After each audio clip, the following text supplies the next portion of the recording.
So what is the center of imagination according to the Sunnah? The heart. We want to say that we've got things going on in our mind, we say, right? Prophet ﷺ is saying, the chests, Ajib, the Quran. Hypocrisy is here. It never stops terrorizing you. It's quite... Now we ask the question, what does the word qalb mean? We're using the word qalb and heart interchangeably. Heart, the Arabic is qalb. Appears a lot in the Quran. What does it mean? From a linguistic Arabic perspective, there are two main meanings. The first meaning is خالص الشيء وشريفه, the essence of something and its most noble part. When you say that this is the qalb of something, the heart of a matter, it means it's the essence of it and the most noble part of it. Just from a linguistic perspective. A second meaning is رد الشيء على الشيء أو رد بعض شيء على الشيء, to turn something over from side to side. qalb. These are the two linguistic meanings of this word. How do they apply to the human heart and why was it given this name? Very easy, in line with the first meaning, which we said that it is the essence of something at the most noble part of it, because that is what your heart is. It is your essence, and it is the most noble part of you that carries values like comprehension and consciousness and awareness and thought and love and submission and regret and penitence. It's your essence, therefore. It's your center and it's your most noble part. That's the heart. And in line of this, with the second meaning that we said is what? What was the second meaning? Turning something over from side to side. Why is the human heart given this name? It goes without saying, right? ما سمي الإنسان إلا لنفسه ولا القلب إلا أنه يتقلب, because the heart is always changing from side to side. Always oscillating between iman and kufr, kufr to iman, sincerity to insincerity and vice versa, from contentment to jealousy and vice versa, from greed to satisfaction and vice versa, from a resolve to do something to lethargy and laziness and vice versa. It's always changing in its intentions, in its motives, in its feelings, from its anger and rage and calm. It's always changing. And that is why Ibn Majah narrates on the authority of Abu Musa that the Messenger ﷺ said, مَثَلُ الْقَلْبِ كَمَثَلِ الرِّيشَةِ تُقَلِّبُهَا الرِّيَاحُ بِفَلَاهِ. The example of the human heart is like the example of a feather that is blown about on a windy day. La ilaha illallah. That's your heart and mine.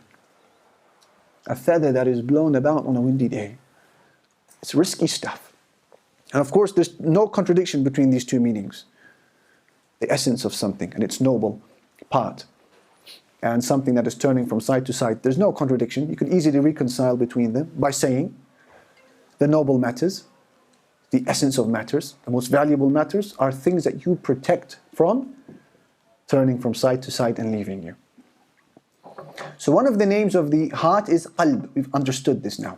Another name that the Quran refers to it as the fu'ad. Have you heard of this name before? Fu'ad. The human heart is called a fu'ad. Literally meaning something that is burning or something that is inflamed. Look how graphic that is. Something that is inflamed. سُمِّيَ فُؤَادًا لِكَثْرَةِ تَفَأُّدِهِ. It's called a fu'ad because it is inflamed with desires and thoughts and different intentions. Burning. It's true, isn't it? If your neighbor is snoring, put in some earplugs, that's the end of your hearing. You can't hear anything. Khalas. If your neighbor wants to keep the lights on when you're sleeping, khalas, you put on something on your face, that's the end of your seeing. Does the heart get any rest? The heart is constantly thinking, yearning, analyzing, processing. When you are awake, when you are asleep, during the day, during the night, it never stops terrorizing you. It's quite agonizing actually. That's the nature of the heart. So it's called fu'ad because it's a constant state of inflammation.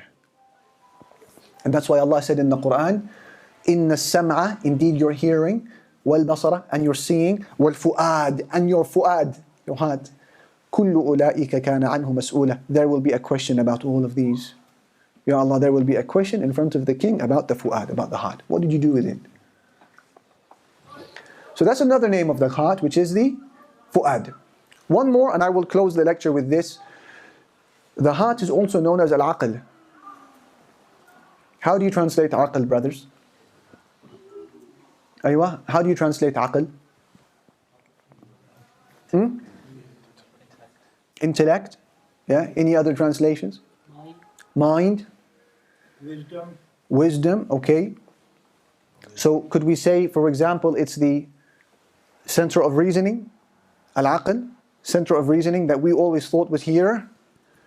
Look at how the Sharia places a huge and noticeable emphasis that the aql that we point to as being here is in fact here, whilst Islam not diminishing at all the role of the brain. This is a no-brainer, because we see people who have accidents where they're knocked hard enough on their heads, lo and behold there are signs of insanity, dementia and the rest of it. It's obvious.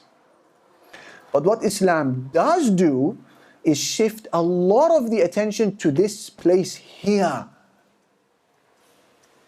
Something that much of conventional cardiology and medicine perhaps is yet to catch up with, and who knows, maybe the coming years we will see more and more of it. And I will give you a glimpse of some scientific research that is being uncovered in recent times. But before I share with you how the Quran and Sunnah say, reasoning is here, consciousness is here, taqwa is here, iman is here, hypocrisy is here. Allah Jalla Jalaluhu said in the Quran, أَفَلَا يَتَدَبَّرُونَ الْقُرْآنَ أَمْ عَلَىٰ قُلُوبٍ أَقْفَالُهَا. Do they not ponder over the Quran, or are there locks upon their hearts?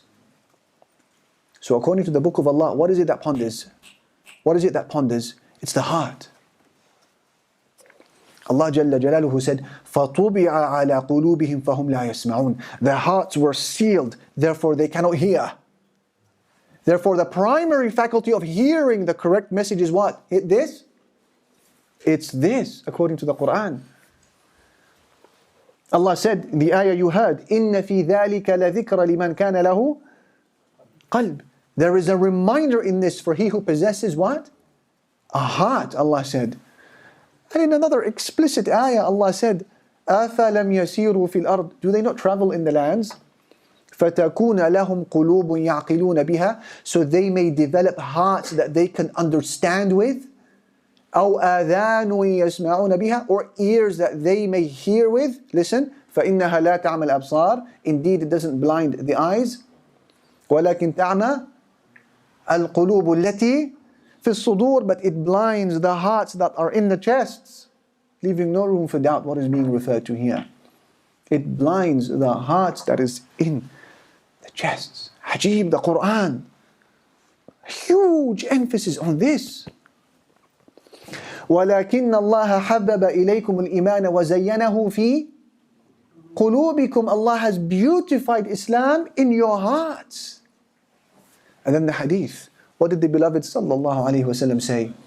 At-taqwa ha-huna. At-taqwa ha-huna. He said piety is here.